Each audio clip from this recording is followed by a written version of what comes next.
Hello everyone, welcome back to my series classes. स्वागत है आपका अपने चैनल माई सीरीज क्लासेस पे। टुडे 17 सितंबर और 17 सितंबर तक के जितने भी इंपॉर्टेंट करंट अफेयर्स बनते हैं हम डिस्कस करेंगे इस वीडियो में। Let's start.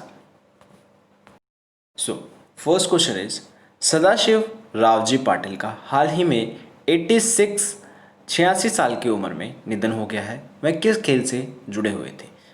सदाशिव रावजी वह जुड़े हुए थे किससे? क्रिकेट से। तो देखिए बेसिकली 15 सितंबर 2020 को कोल्हापुर में उनके आवास पर निधन हो गया और वह 1955 में न्यूजीलैंड के खिलाफ एक टेस्ट मैच में भारत का प्रतिनिधित्व किया था। पाटिल ने 1952 से 1964 के बीच महाराष्ट्र के लिए 36 प्रथम श्रेणी मैचों में 866 रन बनाने के अलावा 83 विकेट लिए थे। ठीक है, और उन्होंने रणजी ट्रॉफी में महाराष्ट्र की कप्तानी भी की है।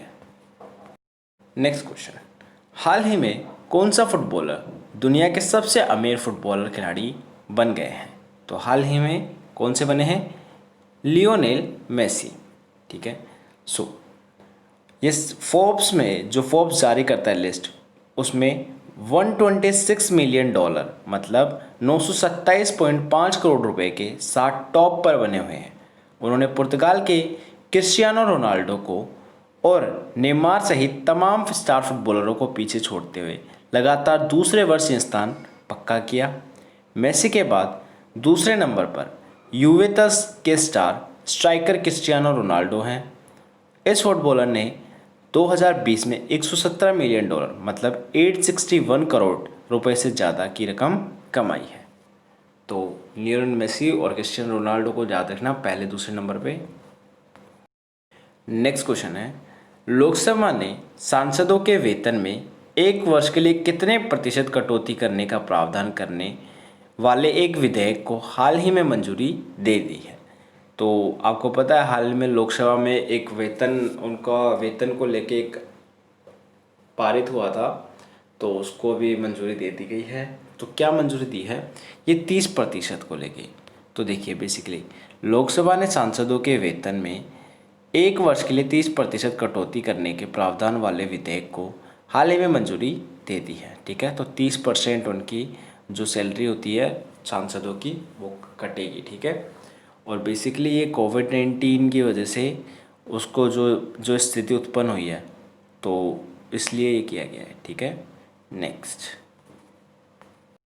नेक्स्ट क्वेश्चन है, Paytm first games means PFG ने किस पूर्व भारतीय क्रिकेटर को अपना ब्रांड एम्बेसडर बनाया है? तो हाल ही में इन्होंने बनाया है किसको? सचिन तेंदुलकर को। देखिए वित्तीय प्रौद्योगिकी क्षेत्र की कंपनी पेटीएम की सहयोगी कंपनी पेटीएम फर्स्ट गेम्स ने पूर्व भारतीय क्रिकेटर सचिन तेंदुलकर को अपना ब्रांड एम्बेसडर बनाया है। पेटीएम ने एक बयान में कहा है कि सचिन तेंदुलकर अरबों क्रिकेट प्रेमियों के बीच एक लोकप्रिय नाम है।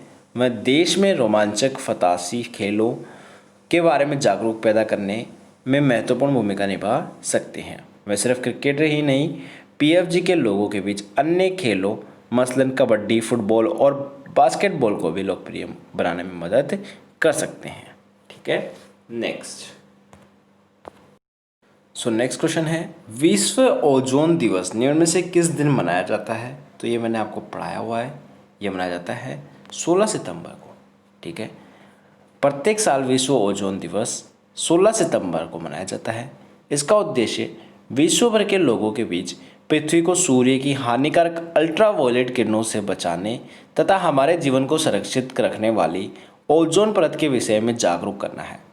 पहली बार विश्व ओजोन दिवस साल 1995 में मनाया गया था। वह दिवस जनता के बारे में पर्यावरण के महत्व तथा इसे सुरक्षित रखने के लिए महत्वपूर्ण साधनों के बारे में शिक्षित करता है। तो आपको ये तो पता होना चाहिए कि कोई भी डे मनाया जाता है तो उसका कोई मोटिव होता है, उसके बारे में अवेयरनेस फैलाना। ठीक है, नेक्स्ट, कोविड-19 के खिलाफ लड़ने वाले स्वास्थ्य कर्मचारियों के लिए प्रधानमंत्री गरीब कल्याण पैकेज बीमा योजना को अगले कितने महीनों के लिए बढ़ा दिया गया है? तो हाल ही में उसको 6 महीनों के लिए बढ़ा दिया गया है। देखिए हुआ क्या है, जो प्रधानमंत्री गरीब कल्याण पैकेज बीमा योजना को, ये जो योजना है इसको 6 महीने के लिए बढ़ा दिया गया है। इसे इस वर्ष 30 मार्च को 90 दिनों की अवधि के लिए घोषित किया गया था। वह केंद्रीय योजना सामुदायिक स्वास्थ्य कार्यकर्ताओं सहित उन स्वास्थ्य सेवा प्रदाताओं को 50 लाख रुपए के बीमा के दायरे में लाती है। ठीक है, नेक्स्ट। नेक्स्ट क्वेश्चन है, किस बैंक के प्रबंध निदेशक आदित्य पुरी को euro money awards of excellence द्वारा लाइफ टाइम अचीवमेंट अवार्ड्स 2020 से सम्मानित किया गया है? तो ये किस बैंक से संबंधित है? ये संबंधित है HDFC बैंक से। देखिए बेसिकली ये Aditya Puri euro money awards of excellence द्वारा लाइफ टाइम अचीवमेंट अवार्ड से सम्मानित किया गया है। ठीक है, euro money awards for excellence पुरस्कार सर्वश्रेष्ठ बैंकों और बैंकरों को प्रदान किया जाता है, बैंकों और बैंकरों को। ठीक है, इसकी शुरुआत साल 1992 में की गई थी, जो वैश्विक बैंकिंग उद्योग में शुरू किया गया था। अपनी तरह का पहला पुरस्कार था ये। ठीक है, नेक्स्ट। चीन ने हाल ही में पीत सागर में तैनात पोत से एक रॉकेट के जरिए कितने सैटेलाइट लॉन्च किए हैं? तो ये कल मैंने आपको न्यूज़ पढ़ाई थी कि 9 सैटेलाइट्स का सफलतापूर्वक क्या किया गया है, प्रशिक्षण किया गया है चीन के द्वारा। ठीक है, और बेसिकली ये लाइन ऑफ एक्चुअल कंट्रोल जो है, जो वास्तविक नियंत्रण रेखा है, उसको तनाव को कम करने हेतु एक 5 स्तरीय योजना पर सहमति व्यक्त की है।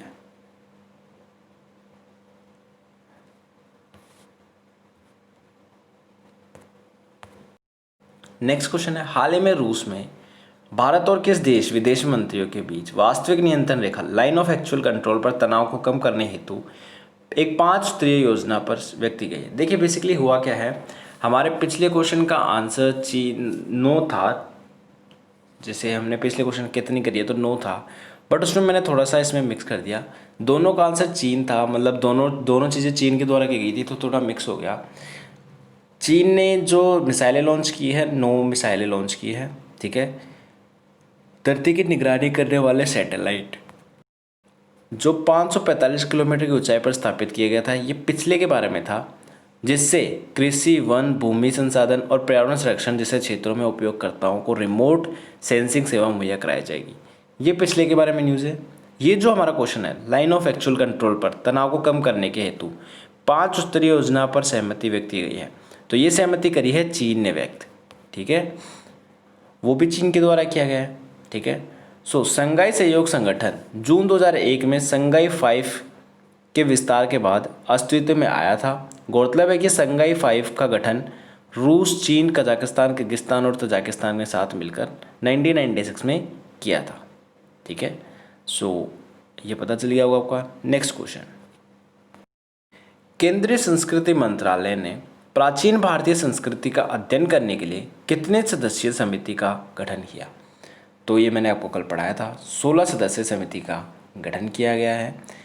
और जो हमारे पर्यटन मंत्री हैं प्रहलाद पटेल ने भारतीय संस्कृति उत्पत्ति के विकास के लिए अध्ययन करने के लिए ये गठन किया है। इसमें 16 सदस्य शामिल हैं। इसमें पुरातत्व सोसाइटी के अध्यक्ष KN दीक्षित, यह समिति भारतीय संस्कृति को उद्भव और विकास के लिए एक समग्र अध्ययन 12,000 साल पहले से वर्तमान तक करेगी। ये दुनिया भर की अन्य संस्कृतियों के साथ अध्ययन और उसके इंटरफेयर्स को भी अध्ययन करेगी। तो इसका आंसर है 16। अब हमारे पास आ जाते हैं हमारे वो क्वेश्चंस जिनके ऑप्शंस भी करंट अफेयर्स की न्यूज़ से होते हैं। तो देखिए स्टार्ट करते हैं। माई लाइफ इन डिज़ाइन पुस्तक किसके द्वारा लिखी गई है? तो माई लाइफ इन डिज़ाइन ये हाल ही में पुस्तक लिखी गई है गौरी खान द्वारा। ठीक है, आइए डिटेल में बात करते हैं, उसके बाद हम बात करेंगे हमारे ऑप्शंस को। तो देखिए गौरी खान ने अपनी पहली पुस्तक की घोषणा की। गौरी खान एक डिज़ाइनर के रूप में अपनी यात्रा के बारे में एक पुस्तक के साथ एक लेखक के रूप में अपनी शुरुआत करेगी। इसकी घोषणा publishing house penguin random house India ने की है। कॉफ़ी टेबल बुक जिसका शीर्षक माई लाइफ इन डिजाइन है को 2021 में पेंगुइन की इब्री प्रेस इम्प्रिंट के तहत जारी किया जाएगा और यह दिखने में आकर्षित होगी और आकाशीय डिजाइनरों का मार्गदर्शन करेगी। बात करें हमारे ऑप्शंस की, तो देखिए आदित्यपुरी ऑप्शन में थे। आदित्यपुरी को हमने डिस्कस कर लिया पिछले करंट अफेयर्स की न्यूज़ में कि उन्हें लाइफ टाइम अचीवमेंट अवार्ड मिला है। उसके बाद हमारे नेक्स्ट ऑप्शन आते हैं चनेश राम जी। इनका हाल ही में निधन हो गया है कोविड-19 की वजह से, और ये बेसिकली छत्तीसगढ़ के पूर्व मंत्री थे। चनेश राम रशिया का इनका निधन हो गया है। ठीक है, उसके बाद हमारे पास ऑप्शन में है टेको कोनेसी। कौन है ये देखिए, इनको ना हाल ही में एडीबी ने देश के निदेशक के रूप में नियुक्त किया है। देखिए, एशियाई विकास बैंक, एशियन डेवलपमेंट बैंक ने टेको कोनेसी को भारत के लिए अपना नया निदेशक नियुक्त किया है। कोनेसी ने कोनिची योकोयामा का स्थान लिया है। उन्होंने एडीबी के दक्षिण एशिया विभाग के महानिदेशक के रूप में पदभार संभाला है और मनीला में एडीबी मुख्यालय में रहेंगे। नई दिल्ली में देश के कार्यालय के प्रमुख के रूप में कोनिशी सरकार के साथ एडीबी संचालन और नीति संवाद के नेतृत्व करेंगे। नेक्स्ट क्वेश्चन है large cap equity fund. Large cap equity fund किसके द्वारा लॉन्च किया गया है? तो देखिए, कल वैसे मैंने आपको लार्ज कैप के बारे में अच्छे से बताया था। ठीक है, इसका आंसर है सुंदरम म्यूचुअल। सुंदरम म्यूचुअल। तो देखिए, ये डिटेल में बात करते हैं। देखिए, सुंदरम म्यूचुअल ने large cap equity fund launch किया है। सुंदरम म्यूचुअल ने एक open ended large cap equity scheme Sundaram blue chip fund launch की है। ये एक नया फंड ऑफर है जो 17 सितंबर को सदस्यता के लिए खुलेगा और 30 सितंबर को बंद हो जाएगा। यह योजना 14 अक्टूबर 2020 से चली है। सदस्यता और मोचन के लिए फिर से खुल जाएगी। सेबी के अनुसार एक बड़े कैप फंड के बाजार पूंजीकरण के आधार पर शीर्ष 100 स्टॉक्स में निवेश करना होगा। यहीं अगर हम बात करें हमारे ऑप्शंस की, तो सबसे पहला ऑप्शन था हमारे पास शेयरचैट। तो देखिए, शेयरचैट ने एचपीएफ फिल्म्स का अधिग्रहण किया है। तो ट्विटर समर्थित सोशल मीडिया प्लेटफॉर्म शेयरचैट ने वीडियो प्रोडक्शन कंपनी हेरा फेरी फिल्म एचपीएफ फिल्म्स का अधिग्रहण किया है और अधिग्रहण से कंपनी को अपने सामग्री पारिस्थितिकी तंत्र को मजबूत करने, निर्माता नेटवर्क में सुधार करने और ब्रांडों के लिए बेहतर विज्ञापन समाधान प्रदान करने में मदद मिलेगी। एचपीएफ फिल्म्स वर्तमान में वेब श्रृंखला, डिजिटल विज्ञापन, लघु फिल्म और वृत्तचित्र जैसी सामग्री का उत्पादन करती है। नेक्स्ट ऑप्शन हमारे पास एसेट पर कस्टमाइज्ड माई स्टंप लॉन्च की जाएगी। तो हाल ही में जो एसेट होता है, क्या होता है एसेट, अभी बात बताते हैं। उसके लिए एक स्टैंप, जो स्टंप होती है ना, उसको लॉन्च किया गया है। तो भारत की पहली एंटी सैटेलाइट मिसाइल है एसेट। उस पर डाक विभाग द्वारा 15 सितंबर को कस्टमाइज्ड माई स्टैंप लॉन्च किया गया है। डीआरडीओ ने 27 मार्च 2019 को उड़ीसा के डॉक्टर एपीजे अब्दुल कलाम द्वीप से एंटी सैटेलाइट एसेट मिसाइल परीक्षण मिशन मिगशक्ति का सफल परीक्षण किया था और इंटरसेप्टर मिसाइल 3 चरणों वाली मिसाइल थी, जिसमें ये 2 ठोस रॉकेट बूस्टर थे। नेक्स्ट हमारे पास ऑप्शन था नाबार्ड। आइए नाबार्ड के बारे में डिटेल से जानते हैं। तो क्या न्यूज़ है, नाबार्ड एक नई ऋण योजना लागू करेगा। बेसिकली क्या है नई ऋण योजना? तो देखिए, ये महिलाओं को स्वयं सहायता समूह के लिए 2 अक्टूबर 2020 से मूल्य वर्धित खाद्य उत्पादों जैसे चिप्स, अचार, जैम आदि का उत्पादन शुरू करने के लिए होगी। और इसके अलावा तमिलनाडु के विरुधनगर में नाबार्ड के अध्यक्ष GR थिनचला ने इसकी घोषणा की है। नेक्स्ट क्वेश्चन है हमारा, हाल ही में ई प्लेटफॉर्म का उद्घाटन किस राज्य द्वारा किया गया है? तो देखिए, बेसिकली हाल ही में ई प्लेटफॉर्म का उद्घाटन किसके द्वारा किया गया है? जम्मू कश्मीर राज्य द्वारा किया गया है। आइए हम बात करेंगे इस बारे में। और बाकी हमारा बिहार, तमिलनाडु, महाराष्ट्र और गोवा, ये हमारे बाकी 4 ऑप्शंस भी करंट अफेयर्स की न्यूज़ से हैं, तो इनको भी डिस्कस करेंगे। ठीक है, आइए देखिए जम्मू कश्मीर के लेफ्टिनेंट गवर्नर ने ए प्लेटफॉर्म का उद्घाटन किया है। बेसिकली श्रीनगर में छात्रों के लिए एक ऑनलाइन प्रक्रिया आधारित मानकीकृत और मापनीय करियर शिक्षा मंच का उद्घाटन किया है। प्लेटफॉर्म ट्रांसफॉर्मेशन फाउंडेशन के साथ साझेदारी में जम्मू कश्मीर सरकार की करियर शिक्षा पहल के तहत है। ठीक है, पहले चरण में गांदरबल और उधमपुर जिलों में छात्रों के लिए अनूठी पहल का लागू किया जाएगा। ये 2 जगह है, गांदरबल और उधमपुर। अगर अब बात करें हमारे ऑप्शंस की करंट अफेयर न्यूज़ की, तो देखिए सबसे पहला था महाराष्ट्र। महाराष्ट्र से क्या न्यूज़ है? महाराष्ट्र सरकार ने एक समिति का गठन किया है। क्या है वो समिति? महाराष्ट्र सरकार ने सभी राज्य अस्पतालों में सीटी स्कैन परीक्षण कराने के लिए शुल्क तय करने के लिए एक 4 सदस्यीय समिति का गठन किया है। तो जो सीटी स्कैन कराते हैं उसके लिए एक फिक्स प्राइस करानी है और उसके लिए उन्होंने एक समिति का गठन किया है। विभिन्न अस्पतालों द्वारा ओवरचार्जिंग के बारे में कई शिकायतों के बाद सरकार ने एक समिति गठित करने का फैसला किया है। इन परीक्षणों के लिए मूल्य निर्धारण की सिफारिश करेगी। बेसिकली इस समिति की अध्यक्षता कौन करेंगे? महात्मा ज्योतिबा फुले जन आरोग्य योजना के सीईओ डॉक्टर सुधाकर सिंधे। इसी के साथ हमारी नेक्स्ट न्यूज़ आती है। देखिए तमिलनाडु विधानसभा ने एक विधेयक पारित किया। तमिलनाडु विधानसभा ने इस शैक्षणिक वर्ष से राज्य सरकार के स्कूलों के छात्रों के लिए चिकित्सा स्नातक पाठ्यक्रमों में मौजूदा आरक्षण के भीतर 7.5 कोटे को मंजूरी देने के लिए एक विधेयक पारित किया है। यह राष्ट्रीय पात्रता सह प्रवेश परीक्षा नीट के पास करने वाले छात्रों के लिए लागू होगा और लगभग 1 दशक तक इसने प्रवेश परीक्षा को यह कहते हुए नहीं होने दिया कि इससे छात्रों में तनाव बढ़ेगा। नेक्स्ट न्यूज़ है बिहार से। दरभंगा बिहार में बनेगा नया एम्स। तो प्रधानमंत्री नरेंद्र मोदी की अध्यक्षता में केंद्रीय मंत्रिमंडलों ने बिहार के दरभंगा में एक नए अखिल भारतीय आयुर्वेदिक संस्था एम्स की स्थापना को मंजूरी दी है। इसे प्रधानमंत्री स्वास्थ्य सुरक्षा योजना के तहत स्थापित किया जाएगा और 1264 करोड़ रुपए की कुल लागत के साथ इसकी भारत सरकार के अनुमोदन की तारीख 48 महीने के भीतर पूरी होने की संभावना है। सो नेक्स्ट न्यूज़ है बैकयार्ड बागवानी कार्यक्रम से। ये कहाँ का है? जम्मू और कश्मीर का। देखिए बागवानी विभाग ने फ्लैगशिप कार्यक्रम बैकयार्ड बागवानी शुरू किया है। इसे जम्मू जिले के महर ब्लॉक में पंचायत जसवान में कैपेक्स योजना के तहत लॉन्च किया गया है।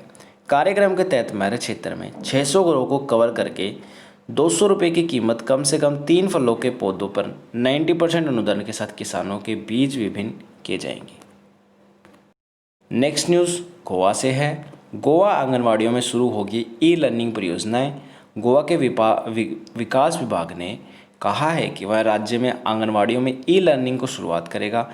मंत्री विश्वजीत राणे ने कहा है कि निजी कंपनियों सीमेंस और कॉन्वेजियस के सहयोग से सत्तारी और पोड़ा में आंगनवाड़ियों में एक पायलट परियोजना शुरू की जाएगी। शैक्षिक सॉफ्टवेयर कोंकणी और अंग्रेजी में है और डिजिटल सेटअप स्मार्ट टीवी और टैबलेट होंगे। सो नेक्स्ट क्वेश्चन है अटल बिहारी हिंदी विश्वविद्यालय का उद्घाटन किसके द्वारा किया गया है? तो हाल ही में शिवराज सिंह चौहान द्वारा किया गया है अटल बिहारी हिंदी विश्वविद्यालय का उद्घाटन। आइए डिटेल में बात करते हैं और हमारे ऑप्शंस अजीत डोभाल, रमेश पोखरियाल निशंक और विवेक रंजन को भी जानेंगे।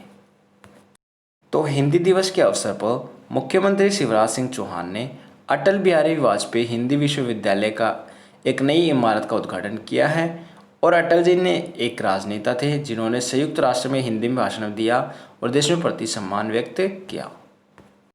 नेक्स्ट न्यूज़ है AICTE विश्वेश्वरैया सर्वश्रेष्ठ शिक्षक पुरस्कार 2020।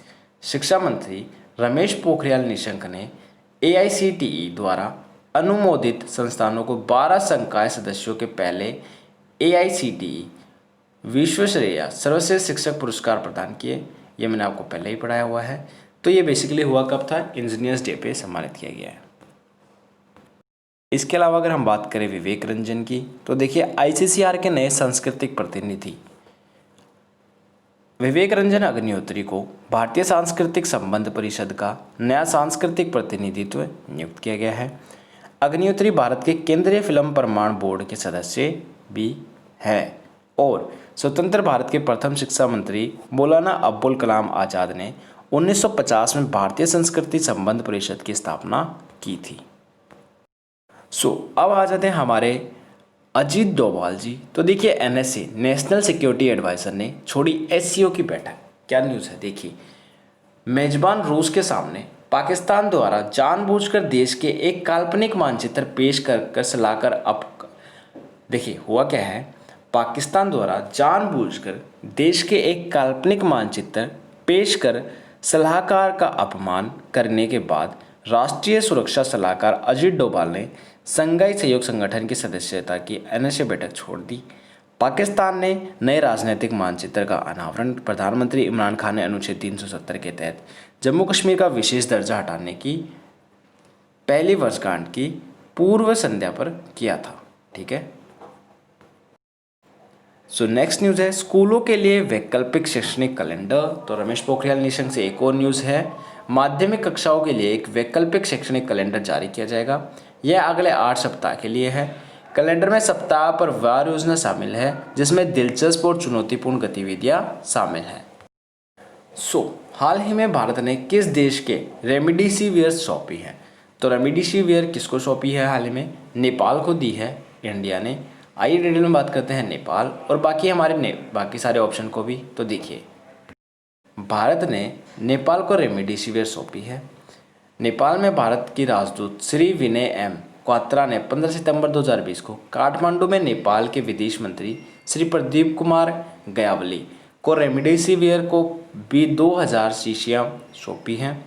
ये दवाएं कोविड-19 महामारी से उत्पन्न चुनौती के खिलाफ लड़ने में मदद करने के लिए नेपाल में चल रही भारत सरकार की सहायता का हिस्सा है। इसी के साथ बांग्लादेश से एक और न्यूज़ है, देखिए क्या है। बीएसएफ और बीजीबी के बीच डीजी स्तर की वार्ता। ढाका में 16 सितंबर 2020 को भारत और बांग्लादेश बीएसएफ और बीजीबी के सीमा रक्षक बलों के बीच डीजी स्तर की वार्ता शुरू हुई है। 16 सितंबर को 4 सदस्यीय बीएसएफ प्रतिमंडल ढाका में बैठक के लिए पहुंचा और 19 सितंबर 2020 को समाप्त होगी। नेक्स्ट न्यूज़ अमेरिका से है। देखिए, भारत अमेरिका ने एक बयान पर हस्ताक्षर किए हैं। भारत और अमेरिका ने रक्षा प्रौद्योगिकी सहयोग पर द्विपक्षीय वार्ता को मजबूत करने और सैन्य उपकरणों के सह उत्पादन और सह विकास के अवसर पैदा करने के इरादे पर एक बयान हस्ताक्षर किए हैं। ठीक है। और इसे 15 सितंबर 2020 को आभासी रूप से आयोजित 10वीं रक्षा प्रौद्योगिकी और व्यापार पहल समूह की बैठक के दौरान हस्ताक्षरित किया जाएगा। नेक्स्ट हमारे पास ऑप्शन में था पाकिस्तान। तो पाकिस्तान से क्या न्यूज़ है देखिए, मोहम्मद अली जिन्ना पर नई किताब लॉन्च की गई है। पाकिस्तान के संस्थापक मोहम्मद अली जिन्ना के जीवन और उस समय पर एक नई किताब लॉन्च की गई है। Jinnah his success failure and role in history. Jinnah his success failure and role in history नामक पुस्तक स्वीडिश राजनीतिक वैज्ञानिक और पाकिस्तानी मूल के विख्यात लेखक इश्तियाक अहमद द्वारा लिखी गई है। 25 दिसंबर 1876 को जन्मे जिन्ना ने 1913 में 14 अगस्त 1947 जब तक पाकिस्तान का निर्माण नहीं हुआ तब तक अखिल भारतीय मुस्लिम लीग के नेता के रूप में कार्य किया था। नेक्स्ट हमारे पास है ऑप्शन में इजराइल। तो इजराइल, यूएई और बहरीन ने किया ऐतिहासिक समझौता। The dawn of a new Middle East की घोषणा करते हुए राष्ट्रपति डोनाल्ड ट्रंप ने इजराइल और संयुक्त अरब अमीरात और बहरीन के बीच ऐतिहासिक राजनयिक समझौते पर हस्ताक्षर किए। द्विपक्षीय समझौते में ईरान और क्षेत्र में उसकी आक्रामकता के लिए आम विरोध के अनुरूप दोनों अरब देशों के साथ यहूदी राज्य के पहले से ही विगलित संबंधों के सामान्यीकरण को औपचारिक रूप दिया गया। अब बारी आती है हमारे वन लाइनर के क्वेश्चन की। तो फटाफट उनको करते हैं।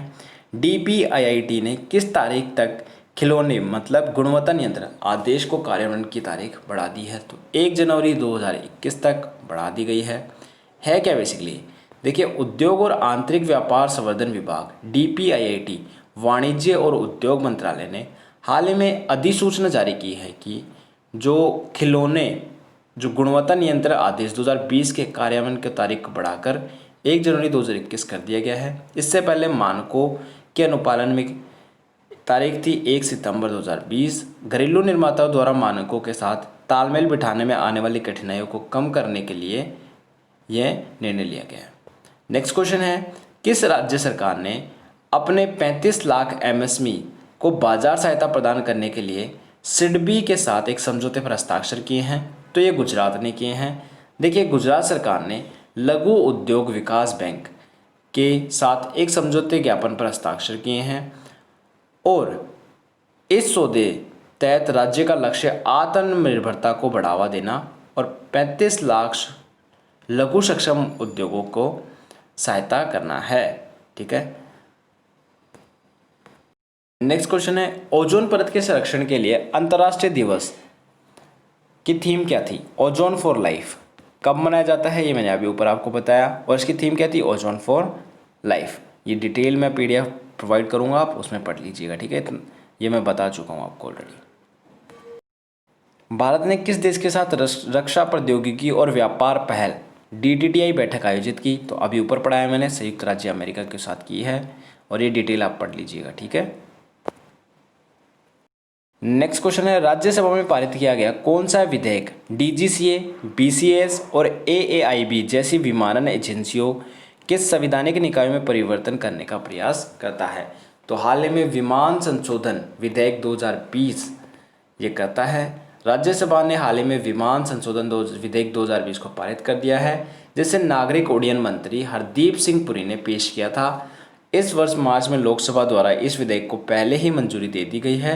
ये नागरिक उड्डयन महानिदेशालय, जिसे हम DGCA बोलते हैं, नागरिक उड्डयन सुरक्षा ब्यूरो, जिसे हम BCS बोलते हैं, और विमान दुर्घटना जांच ब्यूरो, जिसे हम AAIB बोलते हैं, जैसी विमानन एजेंसियों को सार्वजनिक निकायों में परिवर्तन करने का प्रयास करता है, और इनमें उल्लंघन के लिए भारी सजा का भी प्रस्ताव है। अब बात करते हैं हमारे वो करंट अफेयर्स जो बेसिकली हमने क्वेश्चन एज ए क्वेश्चन के रूप में नहीं देखे हैं। देखिए, थॉमस और उबेर का फाइनल स्थगित। डेनमार्क में थॉमस और उबेर कप के बैडमिंटन वर्ल्ड फेडरेशन द्वारा 2021 तक स्थगित कर दिया गया है। यह कोविड-19 महामारी के कारण शीर्ष टीमों द्वारा उनकी निकासी के बाद किया गया है। भारत ने 3 से 11 अक्टूबर 2020 तक डेनमार्क के आरस में होने वाले प्रतिष्ठित कार्यक्रम के लिए पुरुषों और महिलाओं दोनों के दस्तों की घोषणा की थी। देखिए, आजकल बहुत ही विधेयक पारित हो रहे हैं संसदों में। तो सांसदों के वेतन कम करने हेतु लोकसभा में एक विधेयक पारित किया गया है। ये तो मैं आपको पढ़ा चुका हूँ ऊपर। देखिए, लोकसभा में एक और विधेयक पारित हुआ है। तो ये किसके लिए हुआ है? 15 सितंबर 2020 को आवश्यक वस्तु संशोधन विधेयक पारित किया गया है। विधेयक आवश्यक वस्तु संशोधन अध्यादेश का स्थान लेगा, जिसे 5 जून 2020 को प्रख्यापित किया गया था। विधेयक आवश्यक वस्तु अधिनियम 1955 में संशोधन करेगा और कुछ वस्तुओं को उत्पाद, आपूर्ति, वितरण, व्यापार और वाणिज्य मामलों के केंद्र में सरकार को सशक्त करेगा। नेक्स्ट है, रेलवे क्लोन स्पेशल ट्रेन चलाएंगे। देखिए, आप कंफ्यूज मत होइएगा, ये जो न्यूज़ है ये बेसिकली हम क्वेश्चन के फॉर्म में भी ला सकते थे, बट ये डायरेक्ट थी, इसलिए मैंने ऐसे ले आया। मैं रेलवे क्लोन स्पेशल ट्रेन चलाएगा। रेल मंत्रालय ने 21 सितंबर 2020 से 20 जोड़ी क्लोन स्पेशल ट्रेन चलाने का निर्णय लिया है। एक क्लोन ट्रेनें अधिसूचित समय पर चलेगी और पूरी तरह से आरक्षित ट्रेन होगी। क्लोन स्पेशल ट्रेनों के 19 जोड़े हमसफ़र रेक का उपयोग करके चलेंगे और एक जोड़ी 04251 और 04252 Lucknow Delhi clone special Janshatabdi express के रूप में चलेगी। नेक्स्ट न्यूज़ है, PMGKP बीमा योजना 6 महीने के लिए बढ़ा दी गई है। ये मैंने ऊपर पढ़ा दिया था आपको।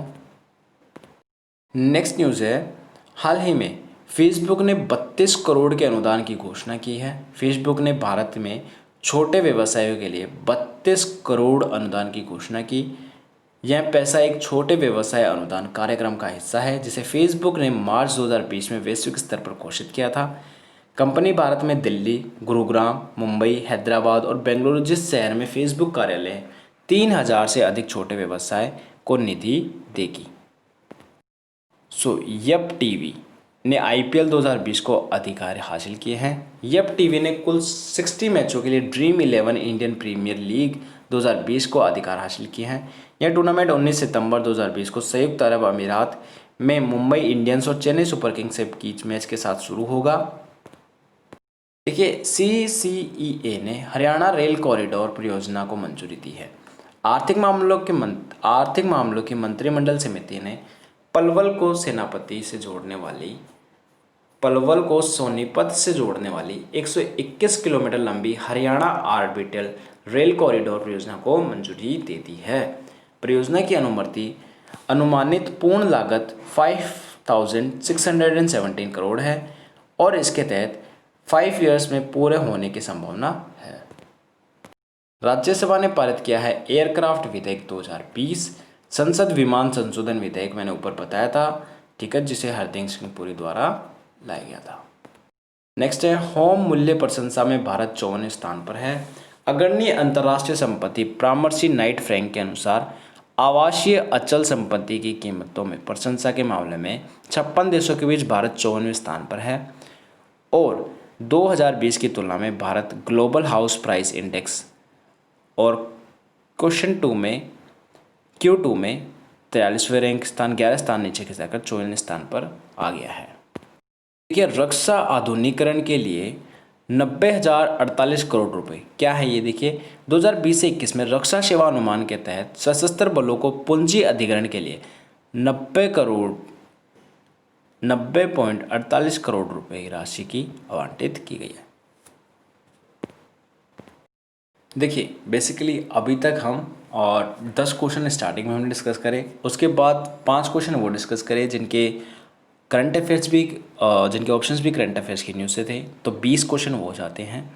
फिर उसके बाद हमने वन लाइनर 5 डिस्कस करें, तो फिर उसके बाद 35 क्वेश्चन हो जाते हैं। उसके बाद हमने 11 क्वेश्चंस ऐसे करे जो डायरेक्ट हमने न्यूज़ से डिस्कस करें।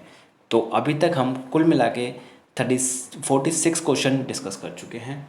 अब हम डिटेल करंट अफेयर्स की बात करते हैं। देखिए, वैसे वीडियो काफ़ी लंबी हो जाती है डिटेल करंट अफेयर्स के लिए भी, लेकिन कोई बात नहीं, आज वीडियो थोड़ी लंबी हो जाने दीजिए। डिटेल्ड करंट अफेयर्स है, अब लेके आए हैं तो डिटेल में जानते हैं। थोड़ा सा और वेट करिए और ठीक से आराम से बैठ जाइए, थोड़ी देर सब्र और रखिए। 10-15 मिनट की वीडियो और होगी, पूरी देखिए, आपको बहुत कुछ जानने को मिलेगा। सो स्टार्ट करते हैं फर्स्ट न्यूज़ के साथ। भारत सरकार ने हाल ही में प्रधानमंत्री गरीब कल्याण पैकेज बीमा योजना का विस्तार किया है। जैसे मैंने आपको बताया, इसको 6 महीने के लिए बढ़ा दिया गया है, तो इसको तो हम इतना डिस्कस नहीं करेंगे। बट नेक्स्ट न्यूज़ है हमारी इससे, केंद्रीय संस्कृति मंत्री और पर्यटन मंत्री प्रहलाद सिंह, ये भी जो समिति का गठन किया गया है, इसके बारे में भी इतनी बात नहीं करेंगे, ये आपको ऑलरेडी पता है, ठीक है।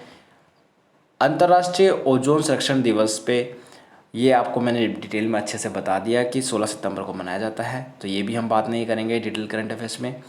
संयुक्त राष्ट्र के शांति अभियान के under secretary general Jean Pierre Lacroix ने भविष्य के संचालन के लिए 8 चुनौतियों की घोषणा की और शांति व्यवस्था को सकारात्मक स्थिति में बनाए रखने के लिए आवश्यक प्रयासों का आह्वान किया। तो ये न्यूज़ इंपॉर्टेंट है। तो क्या है ये संयुक्त राष्ट्र द्वारा ये यूज़, देखिए इसको डिटेल में जानते हैं। तो स्टार्ट करते हैं।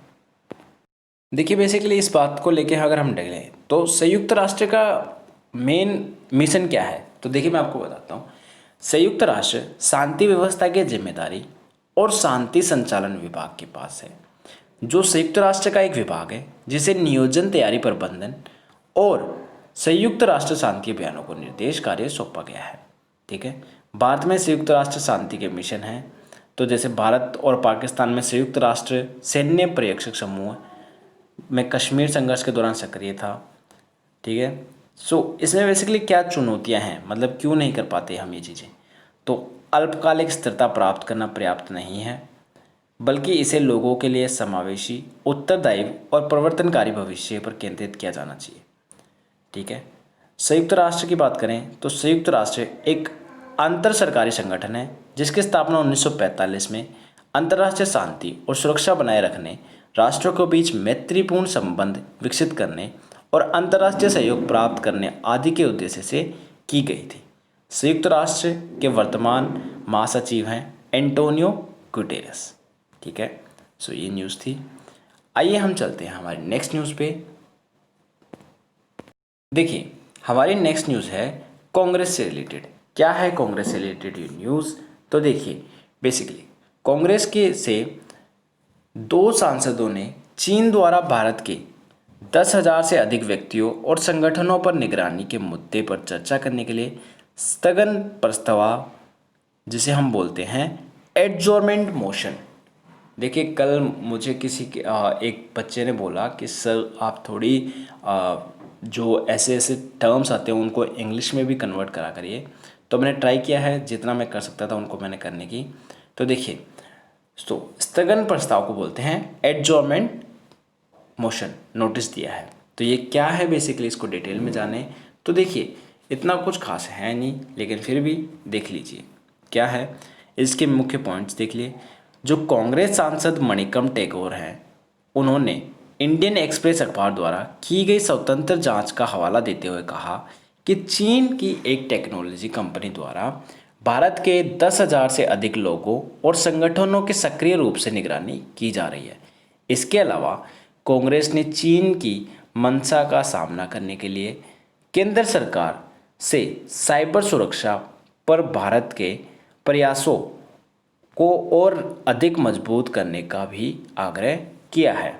ठीक है, बेसिकली अगर हम बात करें तो ये प्रस्ताव क्यों रखा गया है, किसका प्रस्ताव, इसका अर्थ मतलब क्या है एडजॉर्नमेंट मोशन का। तो देखिए इसका मतलब है किसी ऐसे अविलंबनीय लोक महत्व को मामले की ओर जिसके गंभीर परिणाम हो सकते हैं सदन का ध्यान आकर्षित करना है। हालांकि यहाँ यह महत्वपूर्ण है कि सदन के किसी सदस्य द्वारा जो भी मामला उठाया जा रहा है वह इतना गंभीर होना चाहिए कि उसको समूचे देश पर और देश की सुरक्षा कुप्रभाव पड़ा। तो ये थी बाकी न्यूज़। अगर हम बात करें संसद की कार्यवाही को रोकने की शक्तियाँ, बेसिकली देखिए आपको ये न्यूज़ समझ में आ गई होगी बेसिकली ओवरऑल। आइए नेक्स्ट न्यूज़ पे चलते हैं। हाल ही में खाड़ी क्षेत्र के 2 देशों बहरीन और संयुक्त अरब अमीरात ने इजराइल के साथ अब्राहम अकॉर्ड पर हस्ताक्षर किए हैं। तो ये न्यूज़ क्या है? तो देखिए अब्राहम अकॉर्ड इजराइल और अरब देशों के बीच पिछले 26 वर्षों से पहला शांति समझौता है। ऐसा माना जाता है कि इससे पहले वर्ष 1994 में इजराइल और जॉर्डन के बीच शांति समझौते पर हस्ताक्षर किए गए थे। अमेरिका के राष्ट्रपति के अनुसार यह समझौता पूरे अरब क्षेत्र में व्यापक शांति स्थापना के लिए एक नींव का काम करेगा। हालांकि इस समझौते में इजराइल फिलिस्तीन संघर्ष के संदर्भ में कोई बात नहीं की गई है। ठीक है, अगर बात करें इसके कारण क्यों किया गया है ये, तो देखिए इजराइल के साथ अरब देशों की बढ़ती नज़दीकी का एक बड़ा कारण ईरान से इन देशों की शत्रुता को भी माना जा सकता है। ठीक है, हालांकि कुछ वर्षों में खाड़ी देशों और इजराइल के बीच संबंधों में कुछ सुधार देखने को मिला है। ध्यातव्य है कि इसी माह सऊदी अरब ने यूएई और इजराइल के बीच विमान सेवाओं को अपने वायु क्षेत्र से होकर जाने की अनुमति दी थी। ठीक है, तो बेसिकली आपको अरब और इजराइल का विवाद भी पता होना चाहिए इसके लिए। तो वर्ष 1917 में प्रथम विश्व युद्ध के बाद ब्रिटेन ने ओटोमन साम्राज्य की फिलिस्तीन को अपने कब्जे में लिया था और 2 नवंबर 1917 को बेल्फोर घोषणा मीन्स बेल्फोर डिक्लेरेशन के तहत यहूदियों को इस स्थान पर एक राष्ट्रीय घर नेशनल होम देने वचन दिया था। ठीक है, सो बेसिकली ये था इनका वो पूरे कॉन्फ्लिक्ट। ठीक है, इसमें भारत पर कि हमारे इंडिया पर, देखिए हमारे लिए कोई भी न्यूज़ आती है तो हमें ये पता होना चाहिए कि हमारे इंडिया पर क्या इफेक्ट पड़ेगा। तो देखिए भारत पर हाल ही के वर्षों में भारत और खाड़ी के देशों में संबंध बहुत सुधार देखने को मिला है। साथ ही इजराइल के साथ भी रक्षा सहित कई अन्य क्षेत्रों में भारत ने बड़ी साझेदारियाँ की हैं।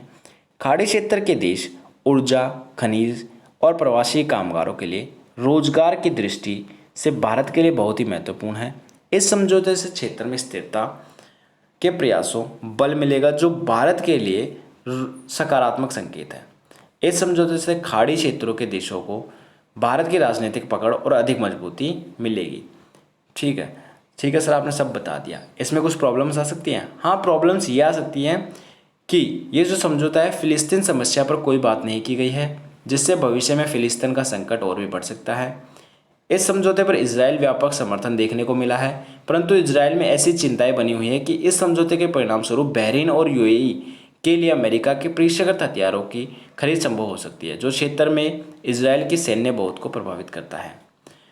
इसमें वे फॉरवर्ड में बात करें कि क्या किया जा सकता है, तो देखिए, इस क्षेत्र में स्थायी शांति के लिए शिया और सुन्नी फारसियों एवं अरब के बीच संतुलन बनाए रखने का आवश्यक होगा। हाल के वर्षों में अरब देशों में बड़े आर्थिक और राजनीतिक बदलाव देखने को मिले हैं। वर्तमान में क्षेत्र के अधिकांश देशों ने खनिज तेल और इस्लामिक कट्टरपंथ से हटकर एक आधुनिक तथा प्रगतिशील देश के रूप में स्वयं को प्रकट करने का प्रयास किया है। भारत को इस क्षेत्र के उभरते बाजार में अपने हस्तक्षेप को बढ़ाने का प्रयास करना चाहिए। ठीक है, नेक्स्ट न्यूज़ पे चलें हमारी, तो नेक्स्ट न्यूज़ आ जाती है हमारी स्वास्थ्य एवं परिवार कल्याण विज्ञान और प्रौद्योगिकी और पृथ्वी विज्ञान मंत्री डॉक्टर हर्षवर्धन जी ने राज्यसभा में एक लिखित जवाब के माध्यम से जानकारी दी। सरकार की विज्ञान एवं प्रौद्योगिकी नीति देश के विद्यार्थियों युवाओं को प्रोत्साहित करना सम्मिलित है। क्या है, देखिए, बेसिकली विज्ञान प्रौद्योगिकी और नवोन्मेष नीति 2013 के प्रमुख घटक हैं। समाज के सभी स्तरों पर वैज्ञानिक प्रवृत्ति का प्रसार, सभी सामाजिक स्तरों पर युवाओं में विज्ञान के अनुप्रयोगों को संबंधी कौशल का विकास करना। देखिए, बेसिकली आपको ये पता होना चाहिए कि ये सरकार द्वारा चलाई जा रही अन्य योजनाएं हैं हमारी, जो से कि इसी के लेके तो अभी innovation in science pursuit for inspired research inspire, उसके बाद national initiative for developing and harnessing innovation, जिसे हम निधि भी बोलते हैं। इसके अलावा बात करें तो मानक जाइक million minds argument national aspiration and knowledge योजना। तो बेसिकली ये क्या है, ये सब वो योजना है जो साइंस को प्रोवोक करती है। ठीक है, साइंस को बढ़ावा देती है। ठीक है, और स्टूडेंट्स में साइंस के विकास कौशल को, उसके प्रयोग को आगे बढ़ाती है।